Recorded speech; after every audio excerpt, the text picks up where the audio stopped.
반갑습니다. 예. 자, 오늘 경제론 갑시다. 수요 공급이론 86페이지.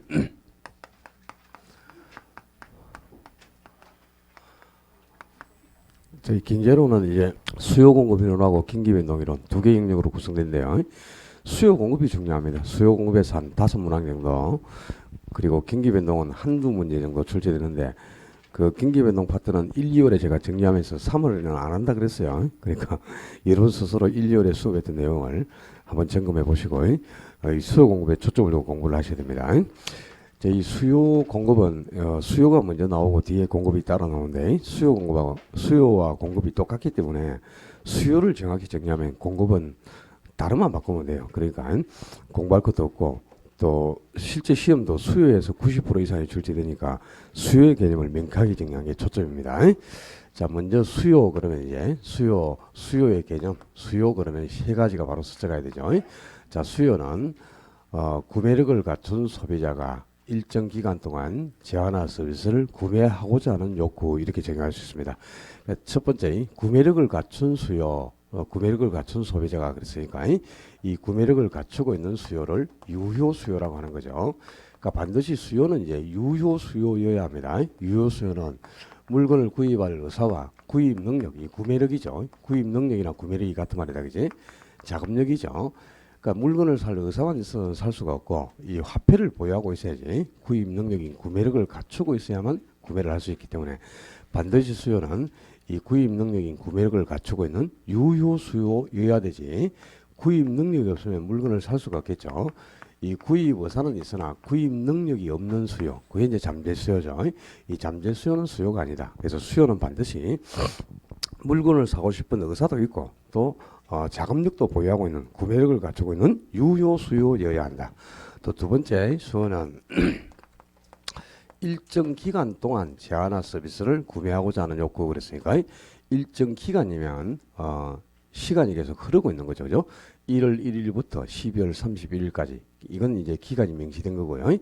1월 1일부터 12월 31일까지는 계속 흘러가고 있죠. 그래서 흐름에 비해서 이 기간을 유량, 물이 흐른다, 영어로는 플로우라고 하는 거죠.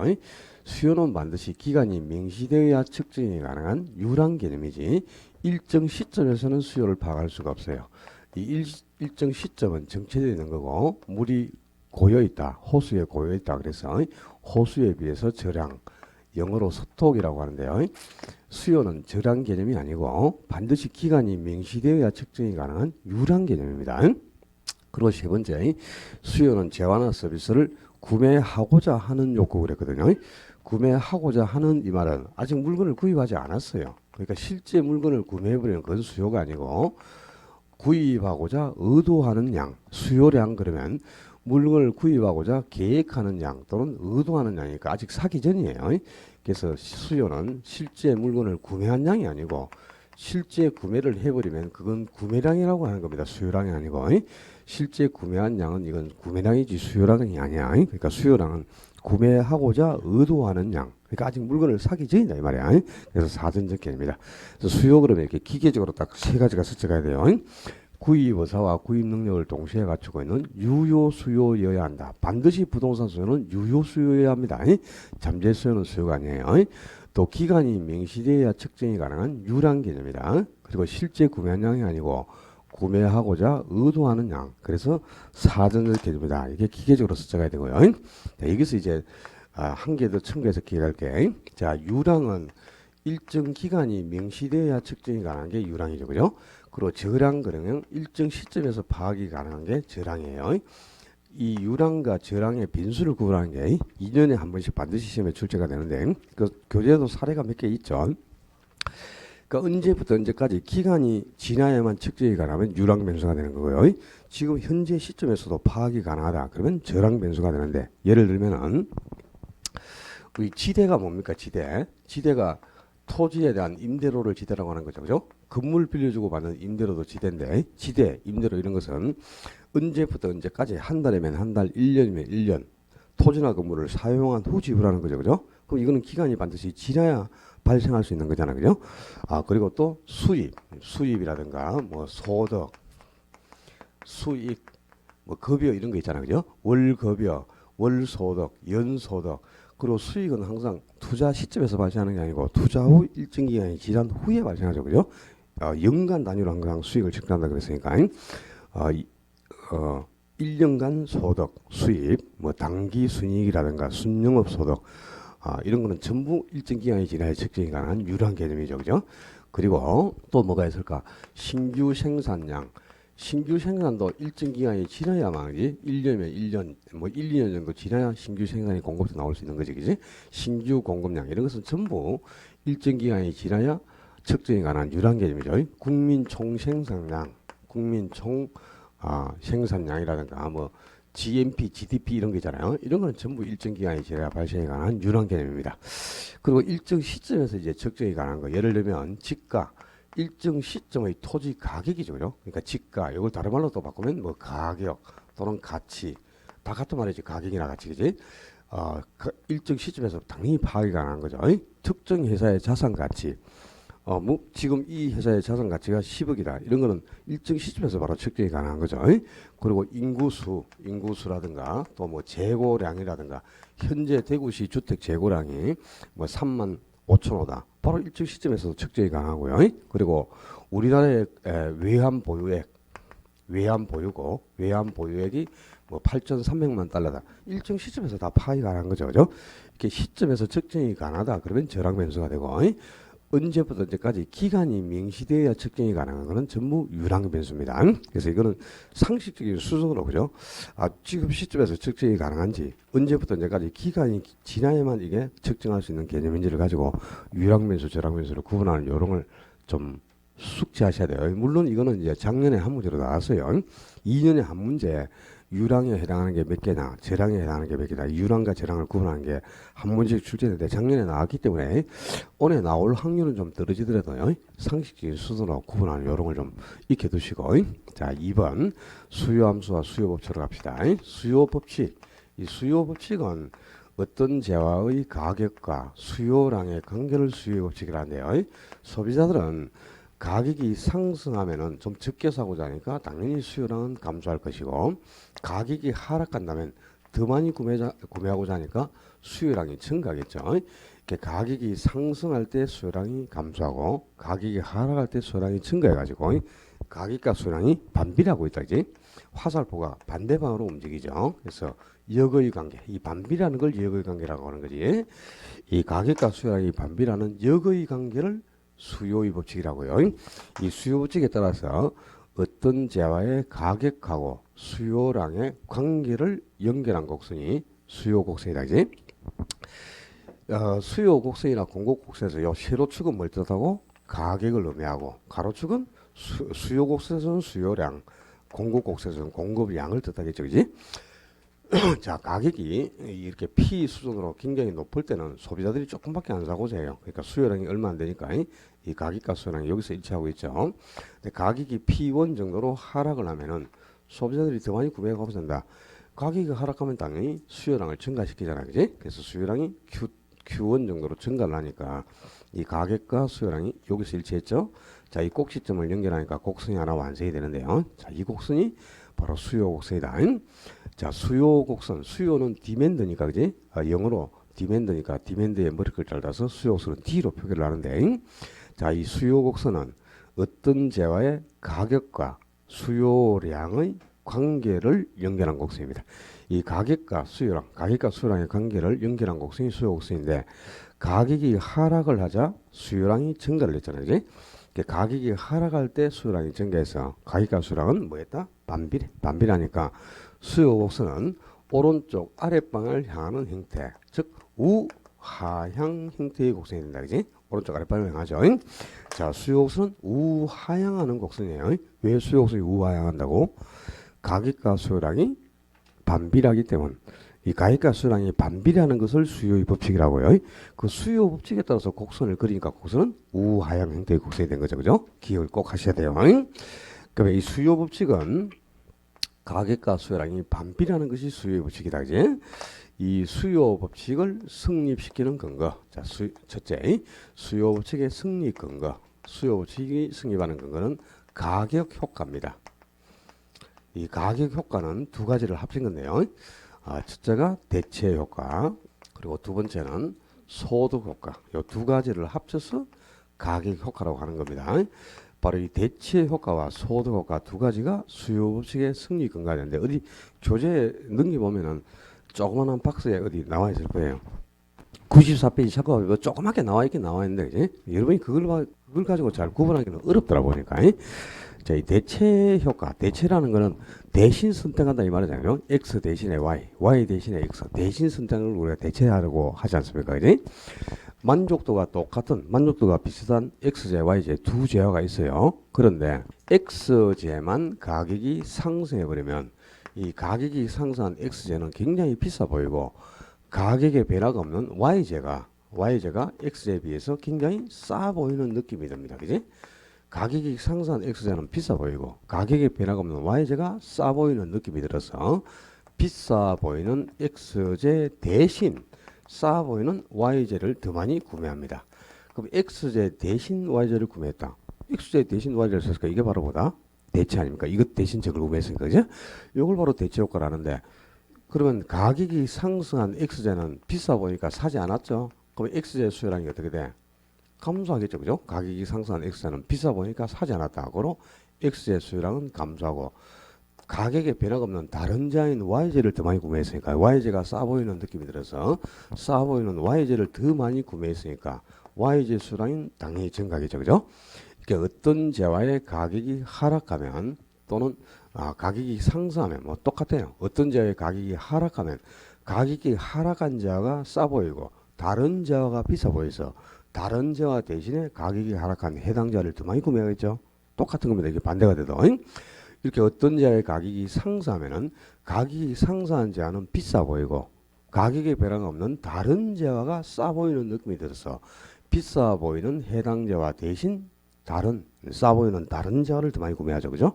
그리고 또 어떤 제와에 해당 제와의 가격이 하락하면은 다른 제와가 비싸 보여서 비싸 보이는 다른 제와 대신 해당 제와를 더 많이 구매하겠죠. 이렇게 다른 제와 대신 해당 제와를 사거나 해당 제와 대신 다른 제와를 샀다. X 대신 Y를 사거나 Y 대신 X를 샀다. 대신 구매했다는 것 뜻이죠, 그죠? 이걸 바로 뭐 대체 효과를 한다 이 말이야. 그러니까 대체 효과가 되려면 반드시 해당 제와 대신 다른 제와를 구매하거나 다른 제와 대신 해당 제와를 구매했다. 대신 구매했다. 이 말이 들어가야 되겠죠. 뭔가 다른 제와로 바꿔야 대체가 되는 거니까. 뭔 의미인지 알겠나? 이게 반대가 돼도 똑같은 거다, 그지? A 가격 상승하면 A는 비싸 보이죠. 그럼 가격이 변하면 B가 싸 보이니까 B를 더 많이 사겠지. 그럼 A 대신 B를 샀잖아. 그게 대체 효과라고. 또 다른 말로 바꾼다. A 가격이 하락한다. A 가격이 하락하면 B는 비싸 보이고 가격이 하락하면 A가 싸 보인단 말이야. 그러니까 비싸 보이는 B 대신 A를 더 많이 사는 거야. 이것 대신 저걸 구매하는 게 뭐라고? 그게 대체라고. 오케이? 모르면 말고.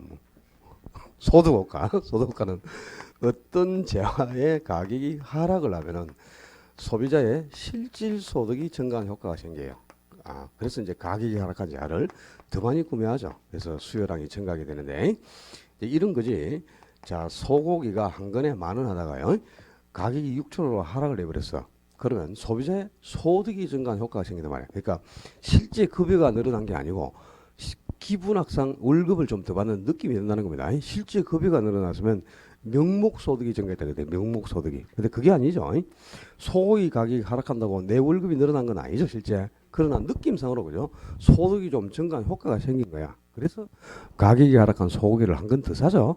이렇게 어떤 제화의 가격이 하락하면 소비자의 소득이 증가한 효과가 생겨서 그 제화를 더 많이 구매한다. 이걸 이제 소득 효과를 한단 말이야.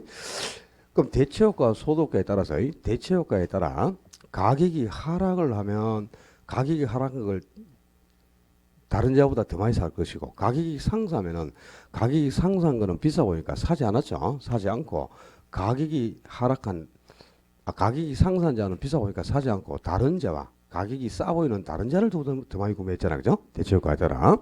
그럼 가격이 상승한 X자는 비싸 보여서 사지 않았으니까 당연히 수요량이 감소했잖아, 그지?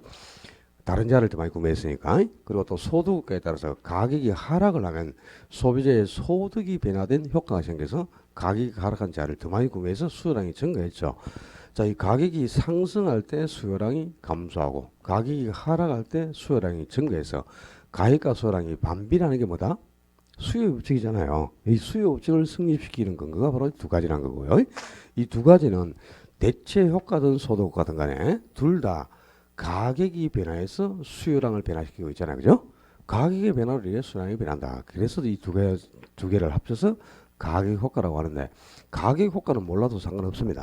가격 효과는 몰라도 되는데 대체 효과, 소득 효과는 당연히 구분하고 계셔야 돼요. 그러니까 대체 효과가 되려면 해당 재와 대신 다른 재화를 구매했다. 뭘 대신 구매해야 대체가 되겠지, 그지? 그리고 소득 효과는 어떤 재의 가격이 변하면 소비자의 소득 변화를 초래하여 수요량이 변한다. 그 말이 들어가야 소득 효과가 되겠지, 그지?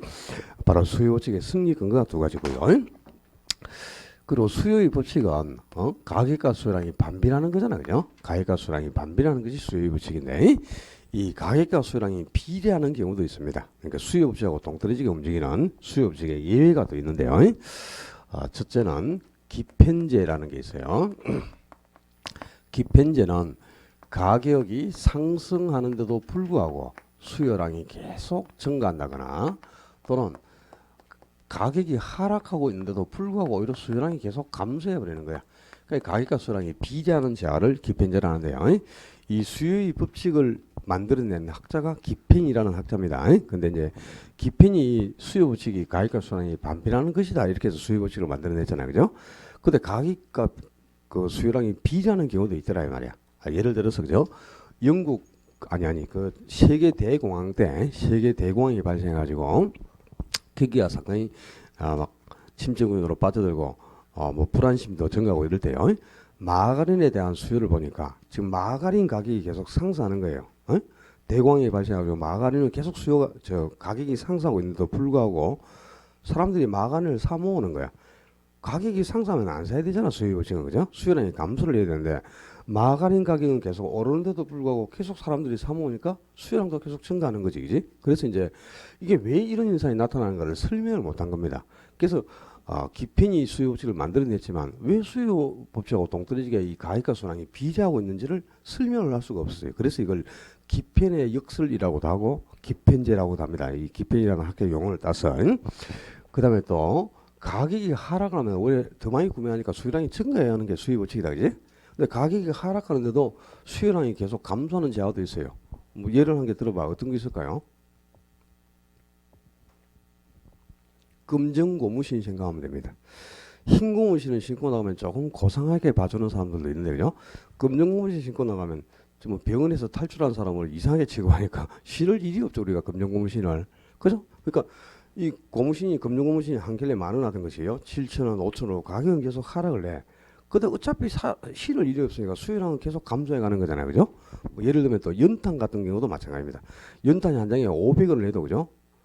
안 사요. 저 왜? 가스나 기름을 쓰니까. 그러니까 수요량은 계속 감소하죠. 근데 가격이 500원에서 350원으로 떨어져도 안 사요. 어차피 사용을 안 하니까. 수요량은 계속 감소해 가죠.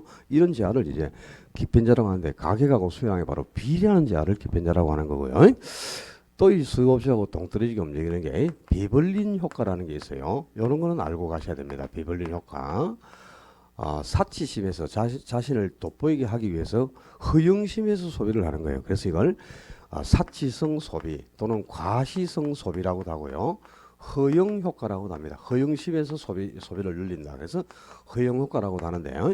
이거는 이제 가격이 쌀 때는 사지 않아요. 가격이 쌀 때는 소비자들이 사지 않다가 가격이 상승한 후, 그러니까 가격이 오른 뒤에, 그죠? 오히려 빗발치듯이 수요량이 증가해가지고 가격하고 수요량이 완전히 정반대로 또 움직이게 되죠.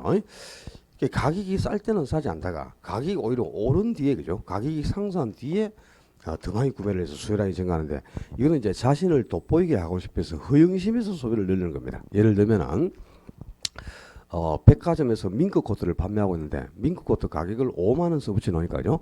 박앤 세일 해가지고 90% 세일해서 5만 원 써붙이니까 이 숙녀분들이 밍크 코트 쳐다도 안 봐요. 뭐 5만 원짜리 코트 저걸 코트라고 걸쳐 이러면서 안 쳐다보는 거죠. 아예 전혀 사지 않다가 점은이, 그죠? 가격표에다가 실험하면서 0 하나 더 붙여버렸어. 50만 하고 딱 써붙이니까 날개 돋친 듯이 팔리는 거예요. 그러니까 그래도 내 수준에 50만 원짜리 정도 되는 코트는 걸쳐야지 이러면서 이렇게 하면서 자신을 이게 타인에게 돋보이게 하고 싶어서 이렇게 죠. 허영심에서 사치심에서 소비를 늘리는 거죠. 그래서 이제 사치성 소비, 뭐 허영효과라고도 비블리 뭐야 배가 불러 터진 효과 이런 뜻이에요. 이런 걸 비블리 효과를 한다 이 말이야. 그러니까 비블리 효과는 기편제도 이제 가격하고 수요량이 지금 비례하고 있잖아요, 그죠? 그래서 수요업체하고 동떨어지게 움직이니까 수요업체의 예외다 이렇게 표현하는데 이 수요업체과는 전혀 상관없이 움직이는 게 또 뭐 여러 가지가 또 있습니다. 뭐 선호업 효과 하는 것도 있고요, 백로 효과 뭐 여러 가지가 있는데 요 두 가지 정도는 좀 기억을 해두는 게 좋겠습니다. 참고로라도. 자, 수요법칙은 가격과 수요량이 반비라는 것, 그리고 가격과 수요량이 반비라기 때문에 수요곡선 우하향 형태의 곡선이다. 그리고 이 가격과 수요량이 반비라는 수요법칙은 바로 대체 효과와 소득 효과 때문에 성립한다. 이 수요법칙의 승리 근거가 대체 효과와 소득 효과인데, 이 대체 효과는 대신 구매했다 이 말이 들어가야 돼. 해당제와 대신 다른 제화를 구매한다. 그래 대체가 되는 거죠, 그죠? 그것도 소득가 되려면 소득이 변화했다 요 말이 들어가야 된다. 어떤 자의 가격이 변하면 소비자의 소득 변화를 초래하여 수요량이 변한다. 요 말이 들어가야 소득가 되죠. 구분을 좀 해두시고, 자 3번 갑니다. 수요량의 변화와 수요의 변화, 아주 중요한 건 아죠. 경제론에서 이 수요량의 변화와 수요의 변화를 구분하지 못하는 순간 그냥 무조건 한 개 이상은 틀린다고 보셔야 되겠죠. 이 수요량의 변화, 수요의 변화, 량자가 포함되어 있느냐, 포함되지 않았느냐, 요 차이다, 그지? 수요량의 변화, 량자가 포함되어 있으면요, 반드시 변화원이 딱 한 개밖에 없어요. 이 수요량의 변화를 가져오는 요일은 유일하게 해당제와 가격입니다. 그러니까 해당제와 가격, 무슨 가격? 해당제와 가격이라 해야 돼. 그냥 가격 하지 말고, 이렇게 해당제와의 가격이 변할 때 수요량이 변해서, 이 해당제와 가격이 변해서 수요량이 변하면 수요 곡선 상에서, 그러니까 곡선 위에서 점이 이동합니다. 점이. 곡선 상에서 점이 이동하는 이런 변화를 수요량의 변화라고요. 수요의 변화는 해당제와 가격이 변하는 게 아니야. 해당제와 가격이 아니고 해당제와 가격 이외의 다른 요인이 변하는 겁니다. 해당제와 가격 외에 다른 요인, 해당제와 가격 외에 다른 요인이 변할 때 수요량이 변하는 것, 그걸 수요량이 변화하는데요. 그러니까 해당제와 가격이 아니고 뭐 다른 거 여러 가지가 있겠죠, 그죠? 소득이라든가 또 인구라든가 뭐 금리라든가 세금과 같은 세율이라든가 또 해당제와가 아닌 다른 제와, 연간제와 또는 뭐 관련제와 다른 제와 다 같다 말입니다.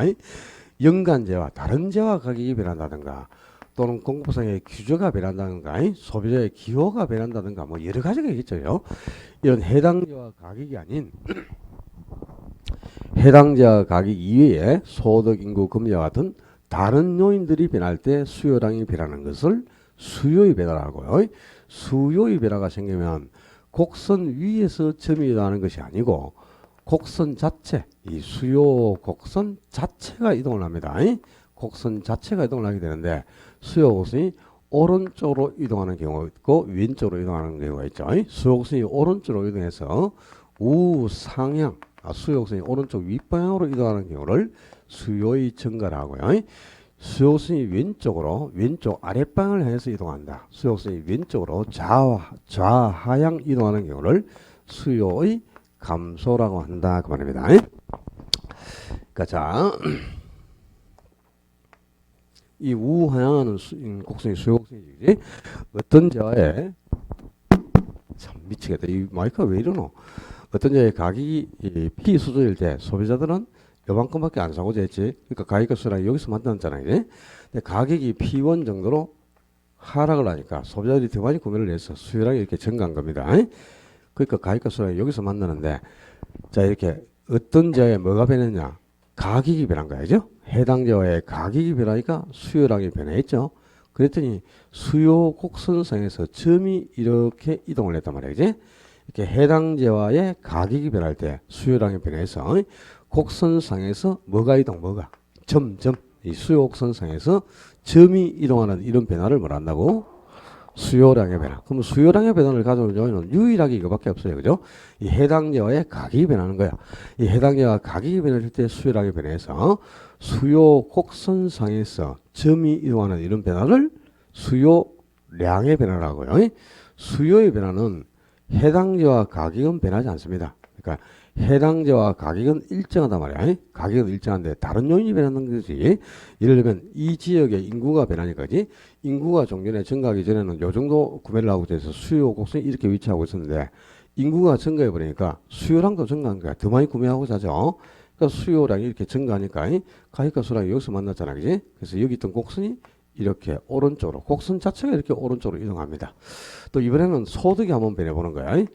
소득이 월 한 300 수준 될 때는 요 정도 구매하고 됐죠. 그래서 가격과 수량이 만나가지고 수요곡선이 이렇게 위치하고 있었는데 소득이 전거보다 감소를 해버렸단 말이야. 그러니까 적게 사고 자니까 수요량이 이렇게 감소를 하잖아, 그지? 그러니까 가격과 수량이 여기서 만나니까 여기 있던 곡선 자체가 왼쪽으로 이렇게, 곡선 자체가 왼쪽으로 이렇게 이동해요. 자, 요 그래프를 보면은 지금 해당제와의 가격은 어떻다? 일정하죠. 해당제와 가격은 변하지 않았죠. 근데 인구나 소득과 같은 다른 요인들이 변하니까 수요량도 변했잖아요. 그죠? 이렇게 해당제와 가격 이외에, 해당제와 가격 외에 다른 요인들이 변할 때 수요량이 변해서 수요곡선 자체가 오른쪽 또는 왼쪽으로, 곡선 자체가 이동을 해. 이런 변화가 뭐? 수요의 변화. 그리고 수요곡선이 오른쪽으로 이동하는 경우가 수요의 증가. 수요곡선 자체가 왼쪽으로, 왼쪽 아랫방향을 해서 이동했죠? 좌하향, 그지? 왼쪽 아랫방향을 한다. 좌하향 이동하는 경우를 수요의 감소라고 한다, 이 말입니다. 그럼 수요량의 변화는 곡선상에서 점이 이동하는 거. 수요의 변화는 곡선 자체가 이동하는 거. 구분하겠지? 그리고 수요량의 변화를 가져오는 요인은 딱 한 개, 뭐? 해당제와 가격밖에 없어요. 그리고 그 외에는 모두 수요의 변화를 가져오는 요인이죠. 그럼 자, 문제가 해당자가 만약에 소고기가 제시가 됐다. 소고기가 제시되면 수요량의 변화를 가져오는 요인은 소고기 가격밖에 없겠죠. 해당자가 소고기면 수요량의 변화는 해당자와 가격인 소고기 가격밖에 없고, 만약에 닭고기 가격이나 뭐 돼지고기 가격은 해당자와 가격이 아니고 다른 제와 가격이죠. 그죠? 해당자가 소고기면 해당자 가격은 소고기 가격밖에 없는 거지. 닭고기라든가 돼지고기 가격은 다른 제와 가격이잖아, 그죠? 그럼 닭고기 가격이나 돼지고기 가격은 무슨 요인이라? 수요의 변화 요인입니다. 수요량의 변화가 아니고, 그지? 알겠어? 그러니까 수요량의 변화를 가져오는 유일하게 해당제와 가격밖에 없다, 이 말이야. 만약에 어떤 지역의 아파트에 대한 수요량의 변화 요인과 수요의 변화 요인이 올바르게 묶인 것 이렇게 나왔어요. 그럼 제가 지금 뭐가 제시했지? 아파트. 그럼 수요량의 변화 요인은 아파트 가격밖에 없어요. 아파트 가격. 그 외에 뭐 인구 증가라든가 소득의 증가라든가 또 뭐 기호의 변화라든가 그리고 빌라 가격, 단독주택 가격 이런 것은 모두 수요의 변화 요인이 되는 거죠. 그러니까 해당제가 뭐가 제시되느냐에 따라서 수요량의 변화를 가져오는 유일하게 그 해당제와 가격이 딱 한 개밖에 없는 거야. 그 외에는 전부 수요의 변화 요인에 해당하죠. 구분하겠지? 구분한다 그랬어요. 어? 다음 주에 이제 모의고사 해야지. 이번 주는 안 치고. 다음 주 월요일날 모의고사 치겠습니다. 우리 3월에 원래 모의고사 치기로 했잖아, 그지? 수업 중에 말이야, 1시간 해가지고 개론만 친단 말이야. 전국 모의고사 말고, 저 전국 모의고사는 3월 27일 날 전 과목을 다 치는 거고, 그죠? 그거 말고 개론만 치는 거. 3월 원래 첫 주에 치기로 했던 거잖아, 그죠? 근데 지금 두 주, 세 주 연장해 줬잖아. 그거 이제 뭐 책에 구멍 날 때 안 됐습니까? 뭐 많이 봤을 거 아닙니까, 그제? 다 맞추겠지, 이제, 그제? 그것도 1, 2월에 했던 것도 3, 4월에도 또 하고 또 앞부분에 했던 거는 또 뭐 예를 들어서 부동산의 개념, 토지의 용어, 뭐 부동산의 특성, 오늘 배운 수요 공급 이론 이런 데서 문제 나왔는데 그러니까 한 1번에서 8번 정도까지는 다 맞추겠죠, 그죠? 저번 주하고 이번 주에 다 수업한 거니까 다음 주 시험 치면, 그지? 그리고 또 다음 주에 또 시장론도 또 3교시까지 수업하고 마지막 시간에 시험 칠 거예요.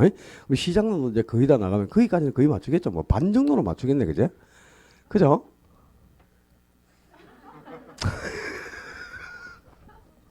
해봐. 테스트를 한번 해봐. 자, 수요량의 변화를 가져오는 요인은 딱 한 개, 뭐 해당제와 가격밖에 없습니다. 그럼 나머지는 전부 수요의 변화 요인이지. 근데 이 수요의 변화를 가져오는 요인에 뭐 여러 가지가 있는데요. 자, 이 소득도 수요의 변화를 가져오는 요인. 그리고 또 해당제화가 아닌 다른 제화 가격도 수요의 변화를 가져오는 요인이잖아, 그지? 먼저 이제 소득에 따라 수요를 변화시키는 제화. 이 소득에 따라서 수요가 변하는 제하가 정상제, 열등제, 중간제 당연히 구분을 하셔야 되겠습니다.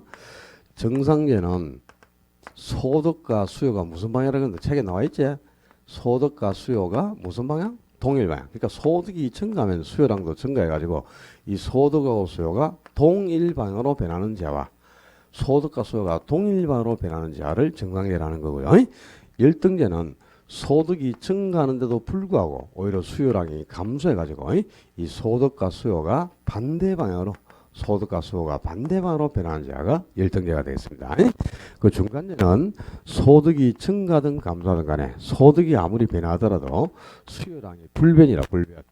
그럼 소득이 변해도 수요량이 불변이면 소득과 수요가 전혀 소득이 아무리 변해도 수요량의 변화가 안 생긴다는 거죠. 그죠? 이런 제가 중간제인데요. 정상제는 소득과 수요가 반드시 화살표의 방향을 가지고 구분하신 겁니다. 소득과 수요가 무슨 방향? 동일 방향. 그리고 열등제는 소득과 수요가 반대 방향이다. 그러면 자, 소비자의 소득이 10% 상승했을 때, 소비자의 소득이 10% 상승했을 때, 소고기 수요량이 2% 증가했다. 종전보다. 그럼 소고기는 무슨 제와? 정상제가 되겠죠. 소비자의 소득이 20% 감소하자. 다이아몬드 수요가 고작 1% 감소했습니다. 다이아몬드 수요도 1% 감소했다. 그러면 다이아몬드는 무슨 제와? 역시 정상제지. 소득이 감소할 때 수요도 감소했잖아. 그지? 소득과 수요가 동일방향으로 가지? 그럼 무조건 이거는 정상제가 되는 거고요. 소득하고 수요가 반대 방향으로 변할 때만 열등제가 되는 겁니다. 그 다음에 X제 가격이 10% 상승하자. 돼지고기 수요량이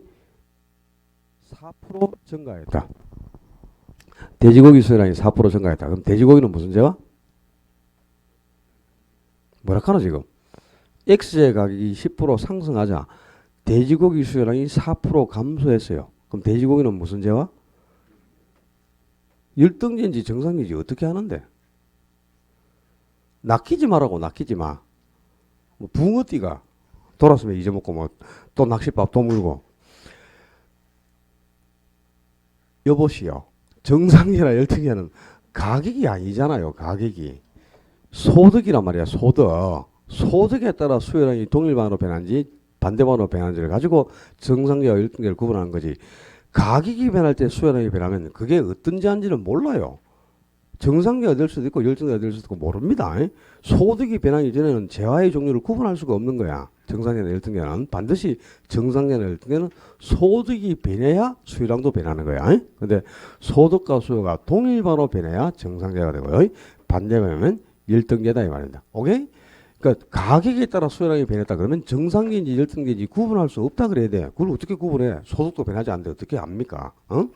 그러니까 정상제나 열등제는 가격에 따라 수요량이 변하는 자가 아니고 소득에 따라 수요량이 변하는데 소득과 수요가 동일방으로 변하면 정상제, 반대방면 열등제 이렇게 딱 구분하셔야 돼요. 그러면 수요의 변화를 가져오는 다른 제와 우리 교재에는 뭐라 되느냐 연관제라고 돼 있어 관련제라고 돼 있어 모르겠어요. 관련제한지 연관제한지 다 같은 말이야 다른 제가. 그러니까 해당 제하가 소고기면 소고기 위에 닭고기라든가 양고기라든가 돼지고기나 말고기 이런 거는 전부 뭐죠? 다른 제하지. 그제? 그러니까 이제 수요의 변화를 가져오는 요 다른 제하 가격도 지금 수요의 변화를 가져오는 요인이 있잖아요. 그죠? 수요의 변화를 주는 다른 제하 가격. 이 다른 제에 뭐가 있느냐 말이야. 대체제 가격이나 보완제 가격도 수요를 변화시킵니다. 수요의 변화를 가져오는 다른 제와 대체제 가격이나 보완제 가격 이런 것도 이제 수요의 변화를 가져오는 요인인데 대체제는 대신 구매하는 제와 그러니까 대체가 이렇다 이 말이 A 대신 B 대신 A 대신 구매하는 제와 대신 사용할 수 있는 두 제를 대체제. 보완제는 함께 사용하는 두 제와. 그러니까 A 사면 B도 사고 B 사면 A도 사겠죠. 그죠? 이렇게 함께 쓰는 두 제와 함께 사용하는 두 제를 보완제라고 하는 거죠. 그리고 이제 독립제는 독립적이다 그러면 서로 아무 관계가 없어요. 두 제가 서로 아무런 관련이 없는 두 제와 이게 이제 독립제가 되는데 그럼 대체제는 X 대신에 Y 대신에 X 서로 대신 구매하는 제와 아닙니까? 그지? 대신 구매하는 제한데 만족도가 비슷하니까.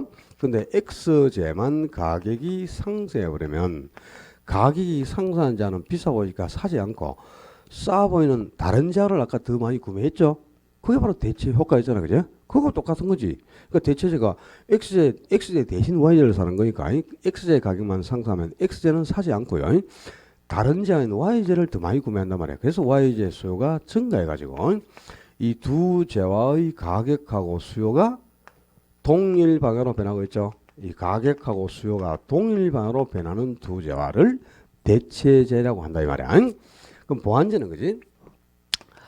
서로 보완이 이루어지니까 함께 써야 된다 이 말이지, 그지? 반드시 함께 사용해야 더 큰 만족을 주는 두 제와가 있죠, 그죠? 대신 쓰는 거는 뭐 예를 들면 콜라 대신에 사이다, 사이다 대신에 콜라 대신 먹을 수 있잖아요. 아파트 대신에 빌라, 빌라 대신 아파트 대신 사용할 수 있는 거죠, 그죠? 카스 대신에 하이트, 하이트 대신에 카스, 또 카스 대신에 테라, 테라 대신에 카스 대신 쓸 수 있죠. 먹어봐 가서 대신 먹을 수 있는 건 뭔가. 나는 온리 테라만 먹어요 이런 소리 했었지 말고 뒤지라고 씨발. 테라 없으면 카스도 먹는 거지 먹지.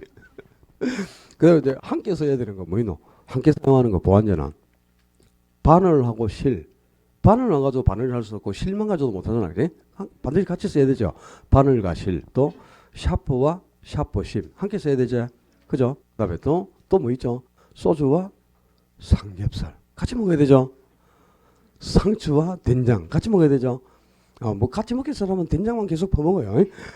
그러니까 함께 사용할 때 더 큰 만족을 주는 두 제한데 커피와 프림, 뭐 커피와 설탕 반드시 같이 써야 되는 겁니다, 그지? 이런 제약은 이제 보완제인데 보완제는 X제 가격이 하락을 하면은 가격이 하락한 자를 더 많이 구매하죠. 수요보측은 가격과 수요량이 반비례하는 거니까 가격이 하락하면 더 많이 사겠죠. 그럼 X제 가격이 하락하면 X를 더 많이 구매하죠. 근데 Y제는 X하고 함께 써야 되는 거지. 그럼 Y제도 덩달아 구매를 늘리겠죠, 그죠? 그럼 Y제 수요 어떻게 돼? 증가하겠지, 당연히. 응?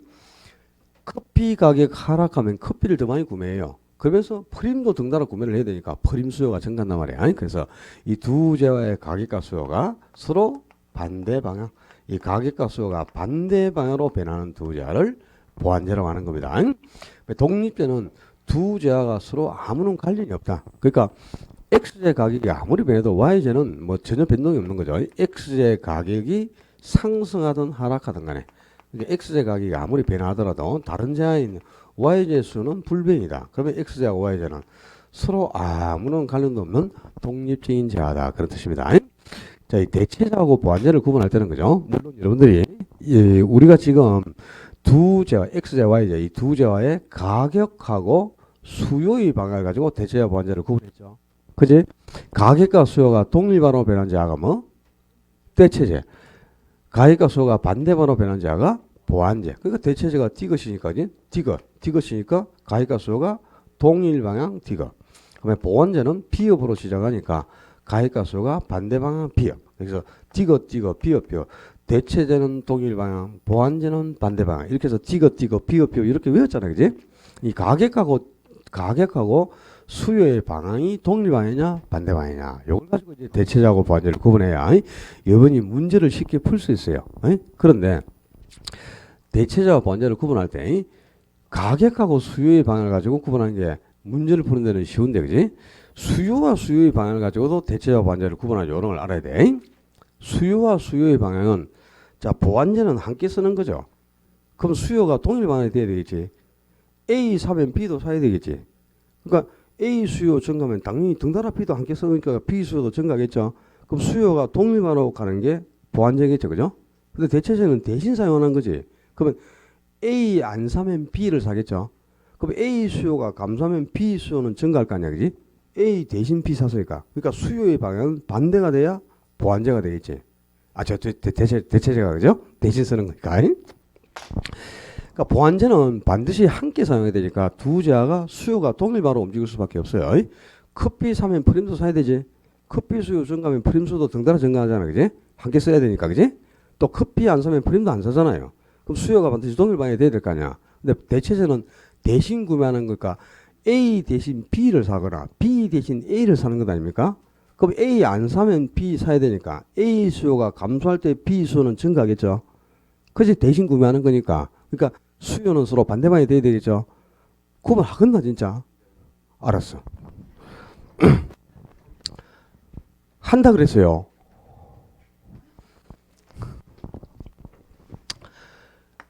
A와 B는 보완제 관계에 있고 B와 C는 대체제 관계에 있다. 근데 A의 가격이 상승했을 때 C는 어떻게 변화하겠느냐. 자, 이렇게 문제가 나왔다. 봐라. A 가격 상승하면 A 삽니까? 안 삽니까? 안 사죠. 그럼 A 수요 어떻게 됩니까? 감소하죠. A 수요랑 감소하죠. 근데 A하고 B는 보완제라 그랬지. 그럼 보완제는 같이 써야 되죠. 그럼 A 수요 감소하면 B 수요 어떻게 되는가? B 수요 감소하겠지, 이제? A 안 사면 B도 안 사잖아요. 보완제니까. 근데 B하고 C는 또 대체제라고 했지. 그럼 대체제면 B 안 사면 C 사고, B를 사면 C를 안 사는 거죠. 대체제니까, 그지? 그럼 B 수요 감소했으면 C 수요는 당연히 증가한다, 이렇게 되지, 그지? B 대신 C를 구매하는 게 대체제니까, 그지? 그래서 B, 있죠. C의 수요는 증가한다. 이게 답이 되는 거야.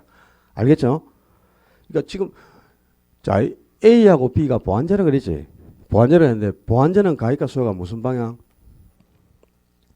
가격과 수요가. 가격과 수요가 동일방이면 대체제, 반대면 보완제 했잖아. 이거 비어. 참네, 진짜. 그러니까 A 가격 상승하면 B 수요 감소해서 A하고 B가 보완제니까, 보완제는 가격이 상승할 때 수요가 감소, 가격과 수요가 반대방 아닙니까? 그지? 근데 요거는 이제 가격과 수요의 방향을 가지고 구분을 했죠. 근데 B하고 C는 수요와 수요의 방향을 가지고 구분을 했죠. 수요와 수요는 대체제는 반대 방향이고, 보완제는 수요와 수요가 같은 방향으로 가야 되지, 이제? 그러니까 가격하고 수요의 방향을 가지고도 구분할 줄 알아야 되고, 수요와 수요의 방향을 가지고도 대체와 보완제를 구분할 요령을 습득해 놔라 이 말입니다. 당연히. 근데 이제 시험은 여러분들이 이 가격하고 수요의 방향을 익히고 있어야만 문제를 풀 수 있는 거예요. 그러니까 이 가격하고 수요가 동일 방향이다. 그러면 대체제. 가격과 수요가 반대방향이다. 보완제. 이렇게 기해 놓고요. 자, 이 수요의 변화를 가진 요인은 상당히 많이 있어. 그러니까 해당제와 가격이 아닌 뭐 소득, 금리, 세금, 인구, 또 다른 제와 가격이라든가 무수히 많은 요인들이 수요의 변화를 가진 요인입니다. 이 수요의 변화를 가진 요인은 상당히 많은데 이 중에 어떤 것은 수요를 증가시키기도 하고 또 어떤 것은 수요를 감소시키기도 합니다. 수요를 증가시키는 요인과 감소시키는 요인이 구분돼야 되죠. 증가 요인만 알면 감소 요인은 구분할 게 없죠. 이제 증가의 반대가 감소니까. 자, 수요를 증가시키는 요인, 부동산 수요를 증가시키는 요인에 뭐가 있느냐? 교재에 97페이지인가 어디 보면 수요의 발생 요인과 뭐 억제 요인 이렇게 돼 있지. 도표 속에, 그지? 교재 봐봐. 97쪽인가 거기 보면 수요의 발생 요인과 억제 요인이라 돼 있죠. 발생 요인, 억제 요인이 뭐 그냥 수요의 증가 요인, 감소 요인. 발생 요인이 증가 요인이고 억제 요인이 감소 요인이라는 뜻이다. 알았어요? 그러니까 증가, 감소 이래지 뭐 요즘 누가 그 발생 요인 이런 말 쓰지를 않습니다. 수요의 증가 요인의 반대가 감소 요인이니까 감소 요인은 따로 공부할 필요는 없고요. 또 수요의 증가 요인은 무수히 많이 있는데 억지로 외우려고 할 게 아니고 그냥 상식적인 수제에서 생각하면 돼. 어떤 조건이 충족되면 소비자들이 물건을 더 많이 구매할 수 있겠는가? 그런 측면에서 생각하면 다 이거는 이해할 수 있는 거예요. 일반적으로는 인구가 증가한다. 그러면 부동산 더 많이 삽니다. 인구가 1000명일 때보다는 만명일 때는 10만 명일 때가 부동산을 더 많이 사야 될 것 아닙니까? 그지? 그럼 인구 증가는 수요 증가이 되겠죠. 또 가구 수의 변화가 온다. 가구 수의 변화. 예를 들면 가족 제도가 대가족 제도에서 핵가족 제도로 변하거나 또는 뭐 결혼율이나 이혼율이 증가하고 분가를 해야 될 일이 생기잖아요. 그죠? 그럼 주택이 한 채씩 더 필요하게 되지. 이렇게 해서 가구 분리 현상, 이 가구 분리와 같은 가구 수의 변화, 가족 제도의 변화도 수요의 증가이 됩니다. 그리고 소득이 증가하면 당연히 부동산을 더 많이 살 수 있죠. 그지? 소득 증가는 구입 능력을 확대해 주니까 소득이 증가하면 역시 부동산 수요도 증가하게 되는데 자, 이거는요. 소득이 증가하면 반드시 수요가 증가한다. 그러면 큰일 나요. 왜 그럴까? 지금 열등제는 소득이 증가할 때 수요가 감소했잖아. 그지? 그럼 열등제인 경우는 소득이 증가한다고 수요가 증가하는 게 아니야. 오히려 수요가 감소하니까. 그러니까 이건 반드시 정상제라는 단서를 붙여야 됩니다. 정상제인 경우에는 소득이 증가할 때 수요도 증가합니다. 열등제라면 소득이 증가하면 오히려 수요가 감소해버리니까 정상제라는 단서를 붙여야 되겠고요. 그리고 금융 조건들이 개선되는 것은 다 공통적으로 수요가 증가하는 건데, 예를 들면 금리가 하락해서 그 이자율이 하락한다. 아니, 금리가 인하된다거나 또 세율이 인하된다. 세금을 적게 내게 해준다든가 또 금융기관에서 대부 비율을 증가시켜서 50% 대출해 주던 걸 뭐 70%까지 대출을 늘려주면 자기 자금은 적게 들어가도 되니까 구입 능력이 확대되는 거죠. 그죠? 활발하게 자금 차입해서 부동산 구입하고자 합니다. 또 상환 기간을 연장해 준다. 뭐 2년 3년 만에 돈 갚을 걸요. 20년 30년에 나누어 갚아라. 그러면 한 번 상환할 때 상환 부담이 확 줄어드니까 당연히 자금을 차입해서 부동산을 구입하고자 하는 거죠. 이 금융 조건들이 개선되는 것은 전부 공통적으로 다 수요를 증가시키는 요인이에요. 그리고 규제를 완화해줘서 뭐 규제 목표 같은 거 다 풀어주고, 그죠? 청약 조건 완화시켜주고, 투기 제한 지역, 뭐 투기 뭐 조정 지역 이런 거 다 해제해주고, 그죠? 그러면은 뭐 분양권 전매 제한 조치 해제하고 하면 전부 아파트 사들이려고 안 합니까? 규제가 완화되면 당연히 수요가 증가하는 요인이 되겠죠. 또 소비자의 기호가 변한다. 기호, 선호도. 이 선호도의 변화도 당연히 수요의 증가 요인이에요. 그러니까 뭐 주식 투자하던 사람들이 이제 아이고 힘들어서 못하겠다. 부동산에 한번 투자해볼까 그러면 주식 투자 안 하고 부동산 사러 와. 그러니까 이 기호의 변화도 부동산 수요를 증가시키는 요인이 될 수 있는 거죠. 그리고 소비자들은 가격이 쌀 때 사야 만족도가 높아져요. 그지? 그래서 가격이 지금보다 더 오를 것 같다. 가격 상승이 예상되면 상승하기 전에 미리 사도 오른단 말이야. 그래서 이제 수요가 증가하게 되는 거죠. 이 가격 상승에 대한 예상, 다른 말로 기대감, 가격 상승에 대한 기대감도 수요를 증가시키는 요인이 됩니다. 그리고 부동산 대신 투자할 수 있는 시장이 있죠. 대체 투자 시장 뭐가 있노? 주식이라든가 예금이라든가 뭐 채권 시장 이런 게 있는데요. 주식이라 예금 시장이 불황이다. 그럼 주식 투자 안 하고 부동산 사러 오는 거예요. 대체 투자 시장은 불황일 때 부동산 수요가 증가합니다. 그리고 주의식, 주택에 대한 의식 변화. 주의식이 이용의식에서 소유의식으로, 이건 반대가 되면 안 되고요. 이용해서 소유의식으로 변해야 된다. 소유하겠다 그래야 내 집을 사기 위해서 주택 수요가 증가하는 요인이 되는 거고, 반대로 이용하겠다 이 말은 내 집을 처분하고 팔고 남의 집에 세를 들어간다는 뜻이라. 그럼 내 집을 처분하면 수요가 감소하는 요인이 되니까요. 이거는 반대가 되면 안 됩니다. 반대가 되면 수요의 감소이 되는 거고, 이용해서 소유의식으로 주의식이 변할 때 부동산 수요가 증가하는 요인이 되죠. 그리고 제일 중요한 거 대체재와 보완재 가격이에요. 좀 전에 대체재는 가격과 수요가 무슨 방향으로 변한다 그랬죠? 동일 방향이라 그랬잖아요. 그지? 가격하고 수요가 동일 방향으로 변하는 게 대체재니까 수요가 증가하려면 대체재는 가격이 상승을 해야 가격하고 수요가 동일 방향이 되면서 대체재가 되겠지. 그지? 그래, 보완재는 가격하고 수요가 반대방향으로 변한다 그랬으니까 가격이 하락을 해야만 수요가 증가해서 가격과 수요가 반대방향이 되면서 보완재가 되겠네. 그지? 했잖아 지금. 대체재는 가격이 상승할 때 해당재와 수요가 증가한단 말입니다. 그리고 보완재 가격은 하락을 해야 해당재와 수요가 증가해서 이 가격과 수요가 동일 방향 대체재, 반대 방향 보완재. 그지? 대체재 가격은 상승할 때 수요 증가, 보완재 가격은 하락해야 수요 증가. 이 대체재와 보완재 가격이 수요의 증가에 대해서는 가장 빈번하게 여러분들을 괴롭히는 시험에 대한 단서입니다. 물론 다른 것들도 다 등장을 하지만요. 대부분 시험에 좀 나오면 틀릴 만한 게 소비자는 가격 상승이 예상돼야 수요가 증가합니다. 하락을 예상하는 게 아니고 가격 상승을 예상할 때 수요가 증가하는 요인이 되고요. 대체 투자 시장은 불황이 아니고 호황이어야 돼. 그 주택에 대한 의식은 이용해서 소유의식으로 변해야 돼. 반대가 되면 안 되고요. 또 대체재 가격은 상승할 때 수요 증가, 보완재 가격은 하락할 때 수요가 증가한다. 요 정도 포인트는 꼭 기억을 하고 있어야만 한 개 정도를 맞출 수 있을 거예요. 자, 수요의 증가 요인이었고 4번에 가면 수요에 유형하는 게 있어요. 부동산 수요에 유형해가지고 뭐 수요는 여러 가지로 나눌 수 있습니다. 첫째, 개별 수요와 시장 수요. 개별 수요자의 수요량을 전부 합친 게 시장 전체의 수요야. 개별 수요자의 수요량을 합친 거가 그 개별 수요보다는 시장 수요가 수요량이 더 많아질 수밖에 없겠죠. 그죠? 개별 수요자의 수요량을 합친 거니까. 그래서 수요량이 많을수록 수요량이 많을수록 수요는 완만한 형태로 변합니다. 곡선이 완만할 때를 뭐라 하죠? 탄력이라잖아. 그지? 그래서 개별 수요 곡선보다는 시장 수요 곡선이 더 완만하고 탄력적인 모양을 보입니다. 그 다음에 두 번째, 또 뭐 있노? 잠재적 수요하고 실질적 수요가 있을 건데요. 실질적 수요는 구입 의사와 구입 능력을 동시에 갖추고 있는 수요. 좀 전에 우리 봐봐라. 수요는 이렇게 세 가지다 그랬는데 부동산 수요는 반드시 구입 의사와 구입 능력을 동시에 갖추고 있는 유효 수요여야 한다 그랬죠. 이 구입 의사와 구입 능력을 동시에 갖추고 있는 유효 수요를 실질적 수요라고 하는 겁니다. 구입 능력이 있는 수요. 이 유효 수요가 실질적 수요고 구입 의사만 있고 구입 능력이 없는 수요를 잠재적 수요, 잠재수요라고 한다 이 말이야. 본원적 수요하고 파생적 수요는 본원적 수요는 최종 소비재인 생산물을 수요하면 본원적 수요, 다른 말로 직접 수요라고도 합니다. 생산물이 아니고 생산 요소에 대한 수요를 파생적 수요 또는 간접 수요라고 하는데요. 토지는 생산 요소에는 해당하죠. 생산의 3요소 중에 하나가 토지 아닙니까? 근데 생산물은 될 수가 없죠. 인간이 생산할 수 있는 물건이 아니잖아. 생산물이 아니고 자연 상태 그대로 만들어서 우리에게 주어지는 자연물입니다. 토지는. 그럼 우리가 토지를 취득하는 것은 생산 요소를 취득하는 거지 생산물을 사는 건 아니죠. 그래서 토지에 대한 수요가 직접적 수요 또는 본원적 수요가 된다. 최종 소비재인 쏘리 아직 안 졸았죠.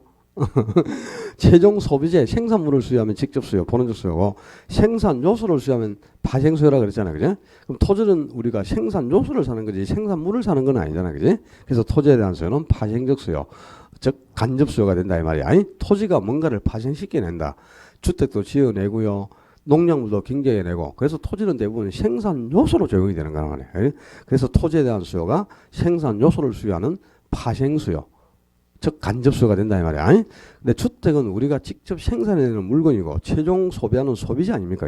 그래서 주택에 대한 수요가 본원적 수요, 직접 수요해야 된다. 그래서 그냥 이거는 뭐 또 그 외에도 또 있어. 수요가 뭐 자가 수요, 내 집을 사고자 한다 자가 수요, 남의 집에 새 들어가고자 한다 차가 수요 또는 임차 수요.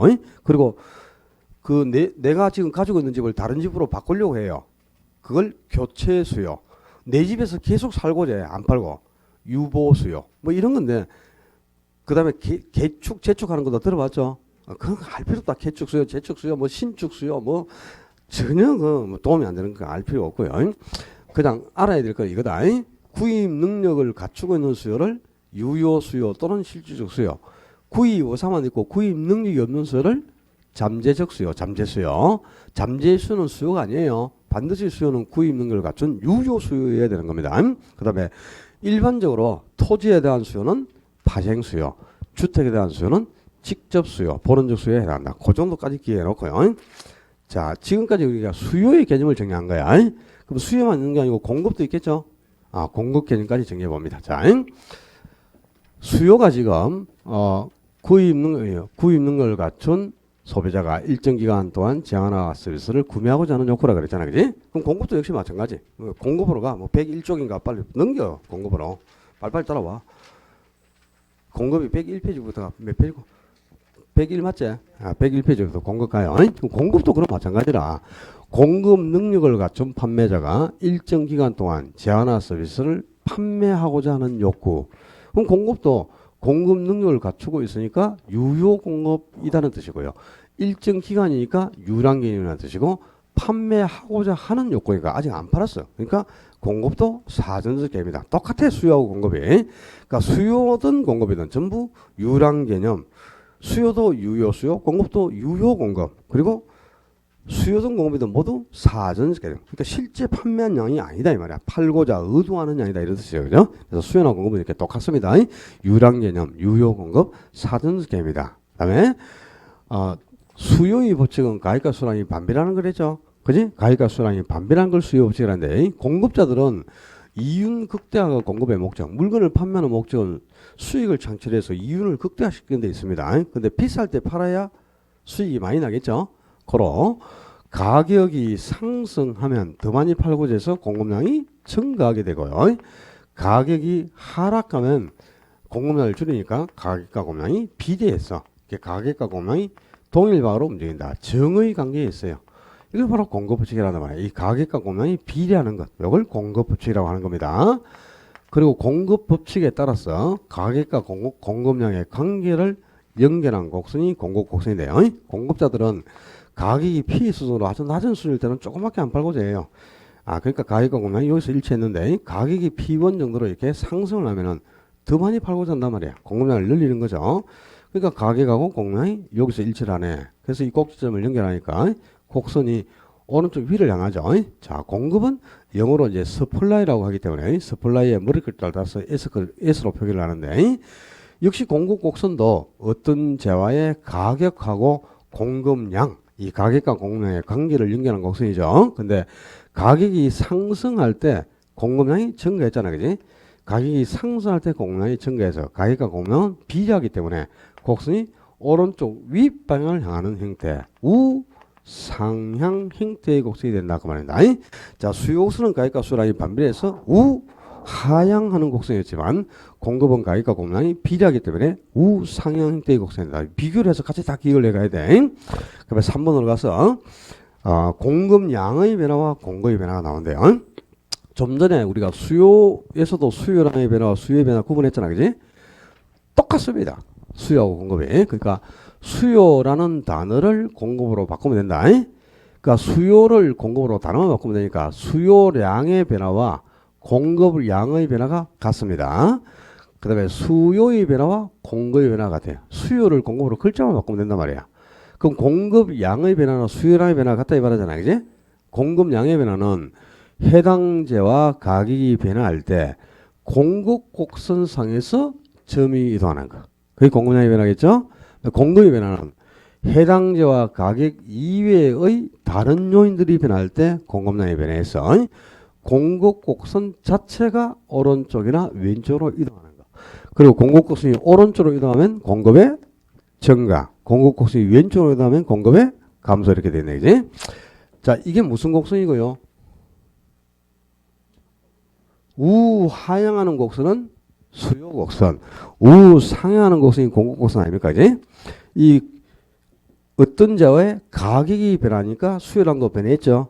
해당 재화 가격이 변해서 수요량이 변하니까 곡선사에서 여기 있던 점이 이렇게 이동을 한단 말이야, 그지?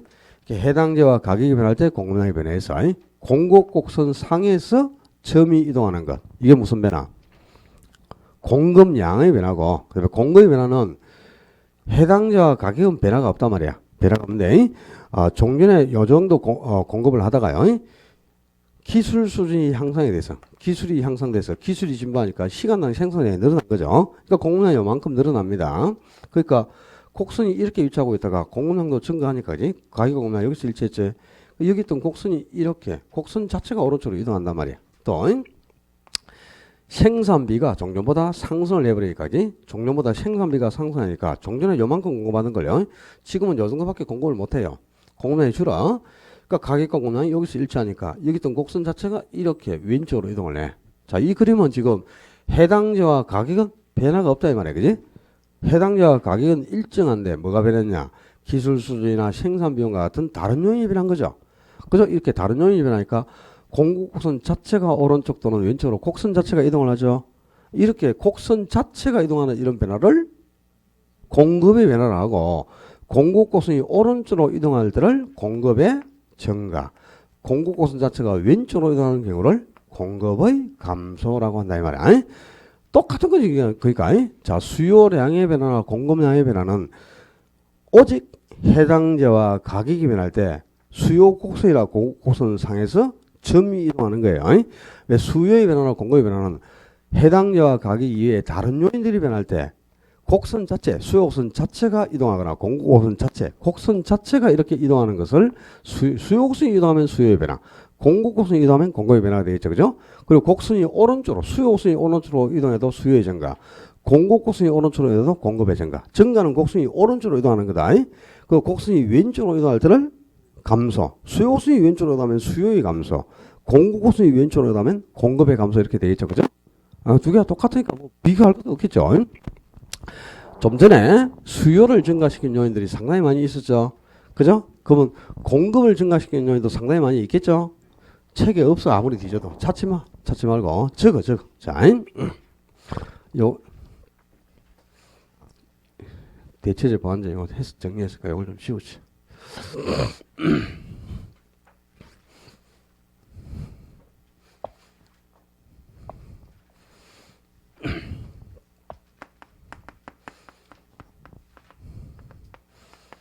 공급자들이 어떤 조건이 충족되면 공급을 증가시키기 위해서 물량을 더 많이 생산해서 판매할 수 있는가.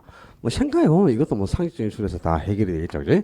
공급자가 물건을 생산해서 공급을 하기 위해서는 생산비를 당연히 투입해야 되죠. 근데 생산 비용이 정경보다 하락을 하면 물량을 더 많이 만들어서 공급할 수 있잖아요. 그죠? 그래서 생산비는 하락할 때 공급이 증가 요인이 되는데, 생산비가 하락한다. 이걸 다른 말로 바꾸면요.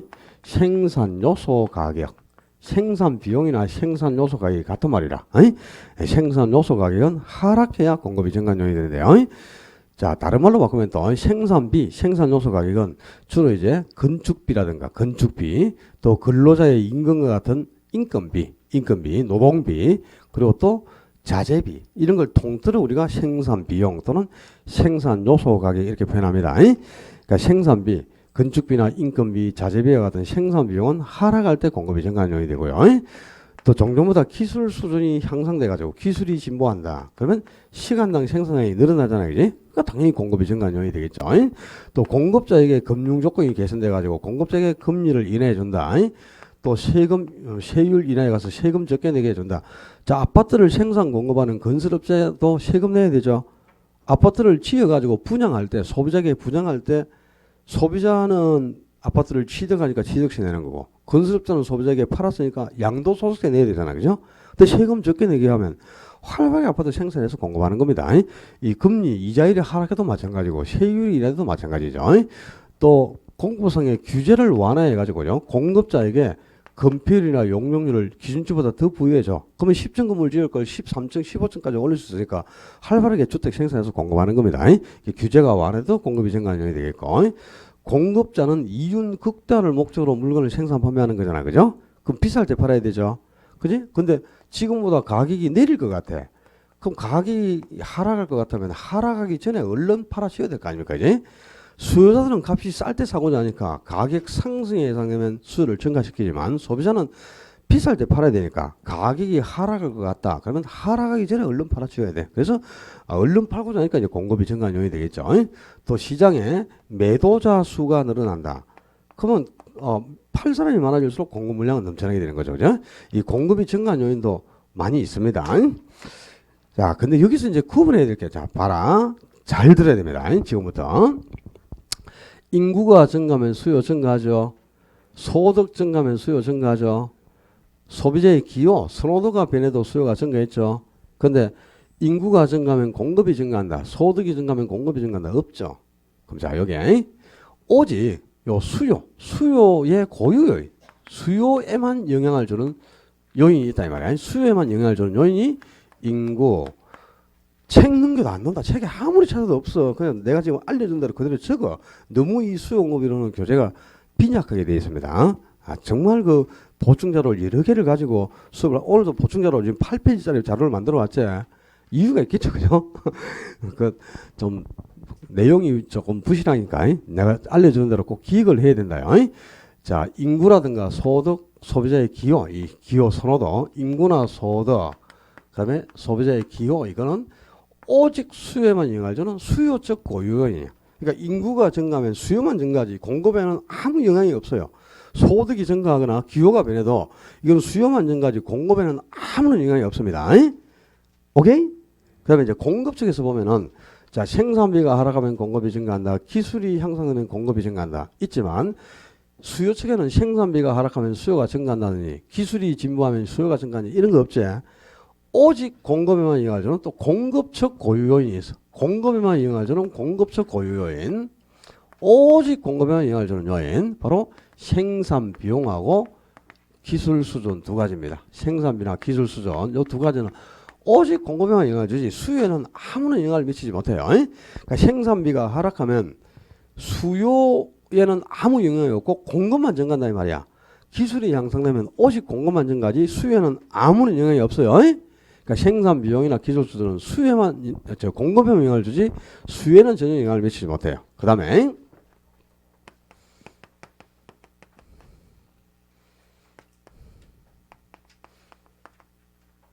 수요와 공급을 동시에 변화시키는 요인. 수요에도 영향을 주고 공급에도 영향을 준다는 거다. 보자. 자, 금리가 하락하면 수요 증가했죠. 세율 인하되면 수요 증가했죠.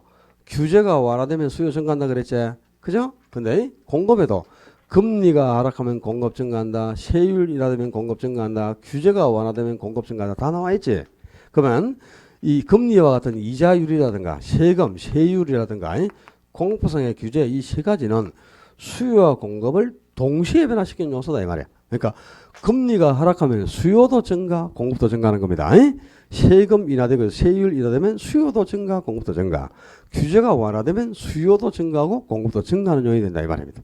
알았나? 자, 인구나 소득은 오직 수요에만 영향을 준다. 생산 비용이나 기술 수준은 오직 공급에만 영향을 주는 거야. 수요에는 전혀 영향이 없고. 그리고 이자율과 같은 이자율, 금리, 세금, 세율, 공포성의 규제는 수요와 공급을 동시에 변화시키는 요소예요. 구분하겠나요? 했어?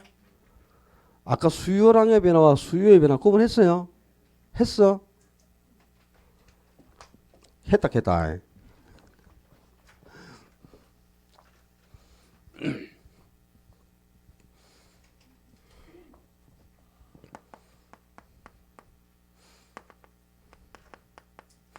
첫째 시간이 조금 길어도 이해해 주세요.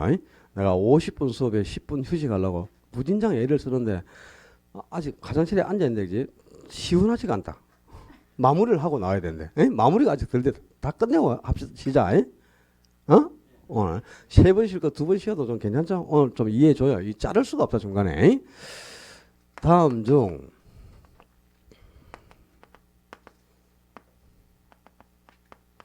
우리 시험에 나왔던 기출 문제 지금 해결해 주는 거다. 1번 문제 하고요. 문제 2번.